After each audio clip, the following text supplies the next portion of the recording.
Hi everybody, it's Shelly Kramer with V3 Integrated Marketing. We're so glad to have you join us today on our show V3 Live. I am thrilled to have as our guest today Andy Kellum. Andy's with LinkedIn, and anybody that knows me at all knows that I'm a huge LinkedIn fangirl and advocate, and we spend tons of time working with our clients talking about LinkedIn, training them on LinkedIn. The reason I wanted Andy to join us is, and I'm going to tell you a little bit about his background. He's got 14 years of experience advising senior executives on things related to strategic initiatives.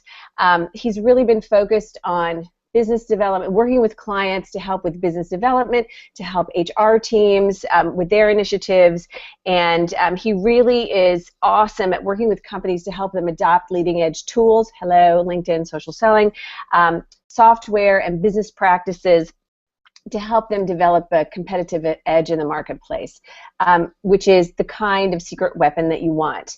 And I've been paying attention to LinkedIn's social selling platform for a long time now, since it launched. And I'm so thrilled to have Andy here. Andy, hi. Hi, Shelly. Welcome. Thanks so much for having me on. Awesome. I'm so excited. You know, we were just talking before the show, and so I want to kick it off with this. Andy and I both have worked with HR teams for many years, and one of the comparisons that Andy just made is that in 2009, HR professionals were saying, "Oh man, I got to figure this LinkedIn thing out." And today, actually starting in about 2013, for HR teams, LinkedIn is as integral to what they do as turning the lights on are every day. They're a utility. They're a part of doing business. And so we're no longer saying we have to figure it out. It's just a given. And I believe, and I know that Andy agrees with me, that the same thing is true with regard to social selling tools. You may be at those beginning stages where you're thinking, oh, I have to figure this out, and the reality of it is before you know it, it's going to be a part of everyday life. So with that, we're going to start talking a little bit about, why don't you maybe lead us off, Andy, with talking about social selling in general? Yeah, absolutely. And I think that was a great anecdote there. By extension, I think the gentleman who relayed that idea to me actually said it was a disadvantage not to have it, like having running water or the power on. So does that mean that you stole that line from somebody else? Because I do that all the time. I absolutely stole that line from somebody I else. like it. I like it. Awesome. And I've been pounding it as much as I could. Awesome. So social selling at large, I think that as if we pull back the lens and think about what social selling is, it's not nearly as mysterious as people might think. So especially if you're not in an industry or in a company that is by its nature kind of leading edge or has a lot of young staff who are already spending a lot of time, there's a bit of a mystique around this idea of social selling, and it's the vast unknown out there. When you think about it, though, all selling is social. It's that simple. At the end of the day, all we are doing as salespeople is helping to convey information that helps our prospects and our customers make better decisions.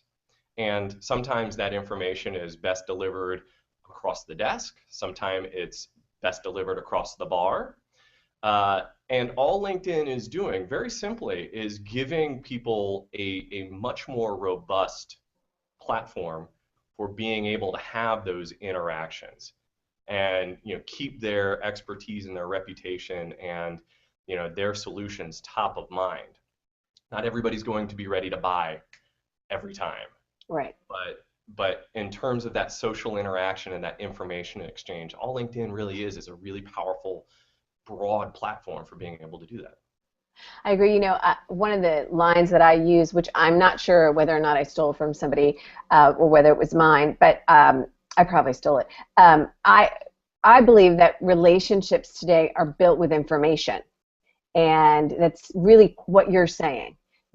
relationships from a sales standpoint, and it's always a struggle to get your sales teams thinking like this, because of course they want to go in for the sale, and buyers are very smart. We do our homework. We know how to do our homework. We're looking for information that helps us along the path to purchase. So relationships are very much built with information, and when you can use social media platforms to create and distribute information that helps them make a purchase, I think it makes their lives easier. That's the whole goal.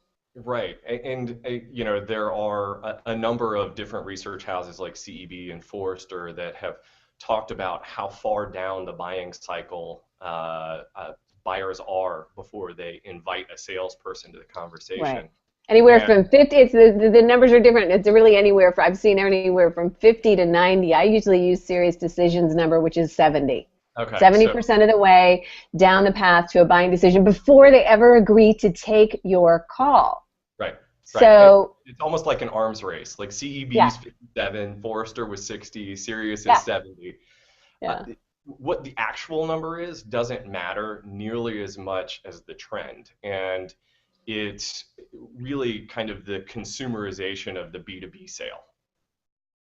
So if you're familiar with the idea of the consumerization of IT, something that CIOs have been dealing with for years now is that their executives and their employees get these great experiences from tools and from software offline. So their iPhone or Facebook or Google, they get these great experiences in their personal life, and they come into work and have that same expectation for the same experience.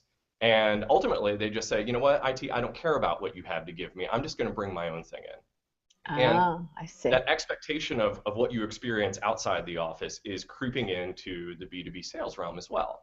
So whether it's 57 or 60 or 70%, it's basically the same process that most consumers are using for buying a car or a DVD player or TV. Anything. Anything. Exactly. We have all buying anything. We have all these sources of information. Think about the last time you bought a car. You probably went to Kelly's Blue Book and to Consumer Reports and to the company's website and to talk to your friends. And by the time you walked in and you were ready for a test drive and to potentially negotiate, you had far more information than that salesperson did. Mm-hmm. And it's the same thing. And I think that I just bought some new Ray-Ban sunglasses, and I went to the web and I knew there were different sizes, but I didn't realize how many different sizes they were. And I kind of have a little tiny face, which is pretty much the only part of me that's tiny. But anyway, it was funny because I identified what I wanted to buy, and I almost hit the buy button, and then I realized I hadn't read all the reviews, so I went down, and what I realized that the pair that I was going to buy that seemed perfect for me in every way was actually small enough it could fit a child. So, and the reviews were like, I have a tiny face, but these are too small. I had to exchange them. And so one of the things that I did after I made the purchase was I was on Facebook and I said, thank you to all the people who leave product reviews, because it saves me from so many purchases that are wrong and from so many returns. And I think that's exactly what you're saying. I mean, we are educated buyers. We don't need a lot of help from you. What we do need is information. Right. So.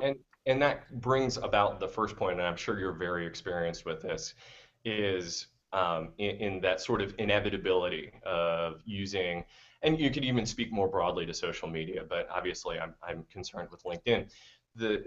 Utilizing LinkedIn as a platform for delivering that information. If your buyers are going there anyway, and they're utilizing that information anyway, you are compelled as a salesperson to make sure that you're supplying them with the right information. So that gets you part of the way there. The other piece of it, and I think you talked about this early on with in the context of relationships and the importance of that in the sales process. B2B sales will never go all the way down the line on that spectrum of having buyers be fully informed, because right. The complexity of what people are buying is so much greater. Mm-hmm. And that's where the relationship piece comes into play. because, and more importantly, the reputation piece comes into play. So your buyers are going out and not only doing their research on their product, but on the individual delivering that product, whether it's a Absolutely. or a consultant, especially consultants, because just by the nature of what they do, it's a complex and opaque solution. So they need to have full trust that this person's actually going to be able to help them.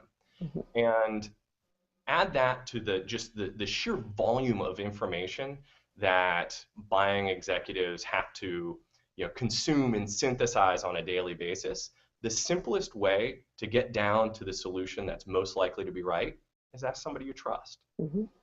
And so that's where that extra leap comes in with B2B sales, is not only making sure that you're providing lots of information about your solution, but also about yourself, and then leveraging the relationships to make sure that you're the person who their friend or their respected colleague recommends. Right, right. Yeah, because we all know that nobody trusts marketers or salespeople. and I mean, I teach people this all the time. You want to be the person, because what happens, I'm in LinkedIn groups on a regular basis, and all the time I see people saying, I'm looking for a solution that does this, or we're evaluating this. What do you think? And really what's trusted is when fellow people, when your peers say, we use this and it sucks. We use this and it's awesome. This is too expensive. We bought this and it was a headache. We bought this and the service was, and that's what they're looking for. And so from a social selling standpoint, what you want to be in terms of building your relationships is you want to be the person that people say, this guy's awesome. You need to check him out. And their product is amazing and they deliver great service. But you can't be that person if you're not there. Right. If you're not there and it's not clear what value that you're going to add to the conversation, you're not going to get invited to the conversation. Exactly. So let's talk a little bit about, we're talking about social selling. We obviously both are, smoking the crack cocaine that is social selling. LinkedIn has a social selling tool. Correct. Platform. Okay. Tell us about that. So just by way of context, if you think about what most people as users utilize LinkedIn for, so separate whether you're a seller or a marketer, most people utilize it for a place to keep their resume, and a place to keep their Rolodex, and a place to learn something new. Those are the three things that people usually utilize LinkedIn for. If you think about the people that want to talk to those people, there tend to be recruiters, marketers, salespeople. I think most people are well aware and well familiar with the fact that the bulk of our business is done on the talent side with recruiters, so helping companies find talent. Mm-hmm. What's kind of brand new being 2 years old, is our sales business, which is a platform that allows salespeople to see further out into the LinkedIn network, so up to 30 times more people, find the ones that are most important quickly, and then surface relationships where, especially within their own company, where they didn't know they existed previously. So all with the idea of arming salespeople with the ability to utilize those relationships that are already in place to start a conversation. And we referenced the idea of getting in early and being invited to the conversation. It's a lot easier to get invited to the conversation with that warm introduction, and that's basically what we're trying to help salespeople with, is finding engaging people. Okay, so because I'm not trying to sell anybody anything, because I'm not with LinkedIn, I'm going to give you guys an example of this in action. Okay, and that Andy doesn't even know I'm going to talk about. The way that I met Andy is because one of my clients is Herman Miller, and Herman Miller is maker of office furniture, seller of office furniture, huge company. And a few years ago, they decided that they were their clients were typically enterprise level clients. And Herman Miller decided, they took a look at the small to mid-sized business market, and they felt like they were leaving a lot of customers, a lot of opportunity on the table. So Herman Miller decided to create a small business sales team devoted to just that small and mid-sized business customer. And so they hired, 30 sales reps, and some of them were experienced, most of them were not. And, or, first job out of college, second job out of college, not that experienced. And the way that I met them is that they first engaged me to do a series of webinars where I kind of worked with the sales team and taught them the basics of social selling and really how the web powers relationships and sales. And then I don't know, 6 months later, I came in as a part of a national sales meeting and with this team and spent a day doing a hands-on workshop. And a lot of that workshop was around LinkedIn. And what I find as I embark in the business of corporate training is that people come to a training session that's an hour long, or they sit through a webinar, and when they leave, they're like, holy crap, I had no idea that this LinkedIn stuff was so important. I got to get on this. And then they go back to their offices and their lives and their jobs, and everything else gets in the way. So they either make a small amount of changes to their profile based on what I've taught them to do, or they do nothing, but they meet. I mean, we all have great intentions, but sometimes stuff doesn't happen. But anyway, so what I find is that when I can actually get in a room with people and not let them leave until we attack this, that we make it happen. So anyway, that's what I did with a workshop, and it really helped their sales team fine-tune their profiles and all that.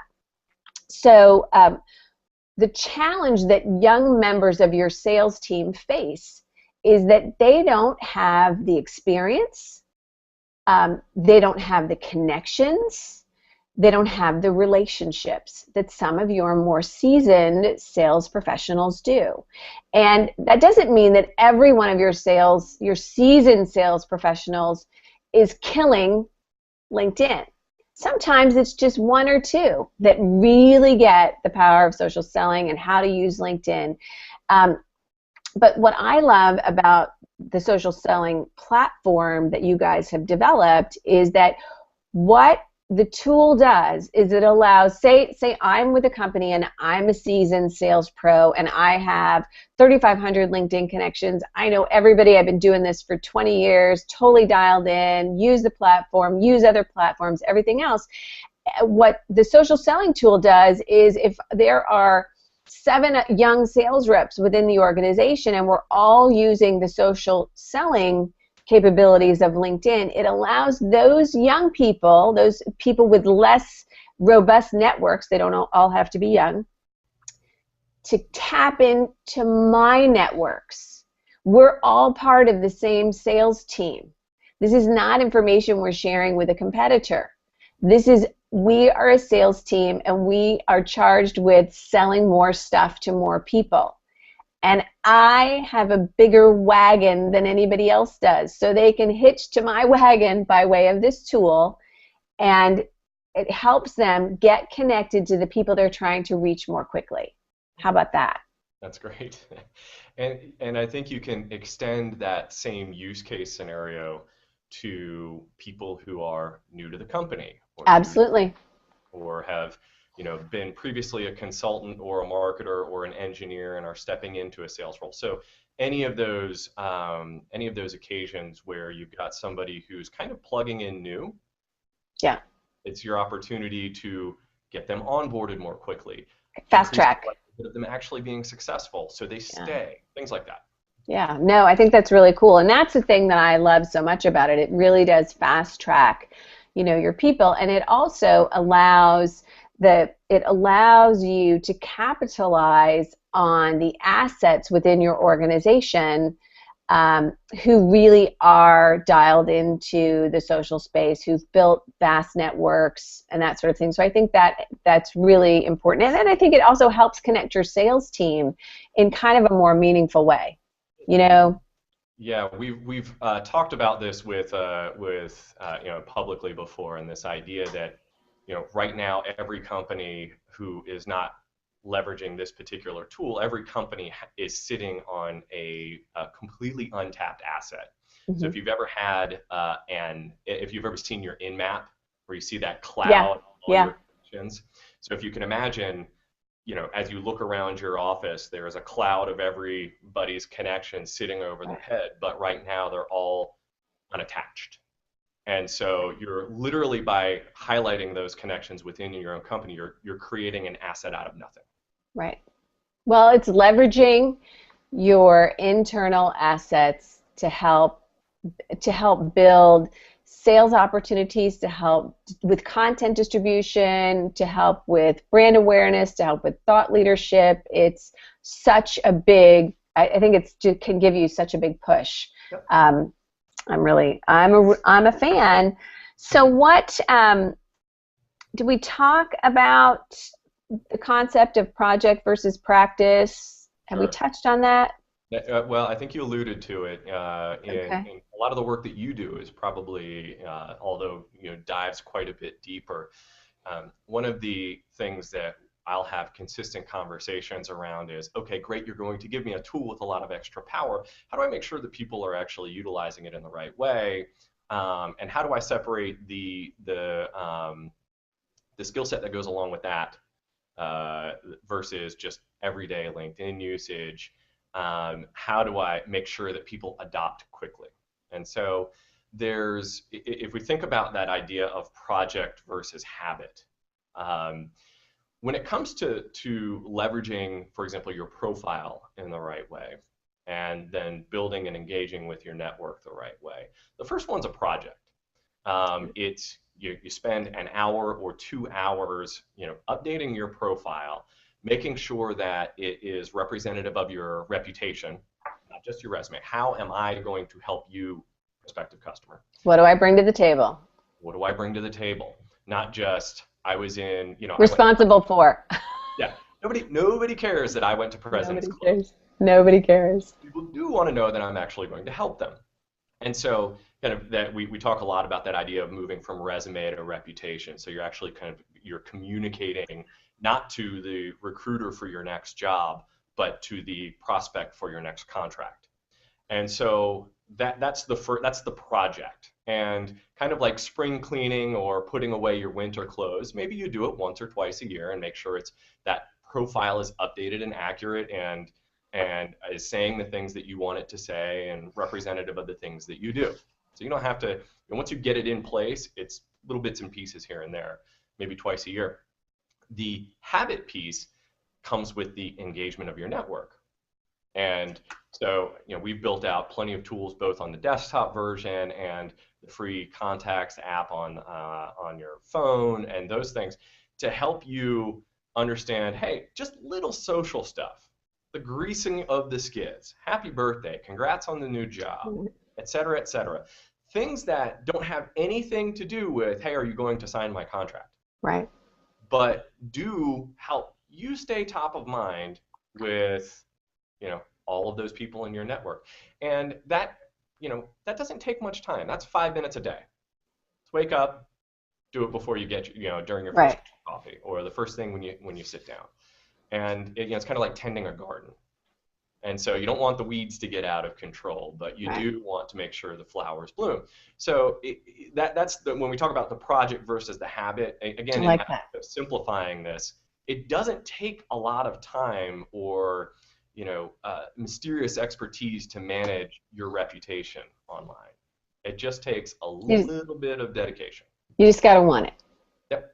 You got to care enough. You got to care enough to do it. Got to care enough to want it. Okay, so kind of along those same lines, an objection that I hear often, and by the way, I do a lot of work in the B2B space. I do a lot of work in the AEC space with architecture, engineering, construction firms.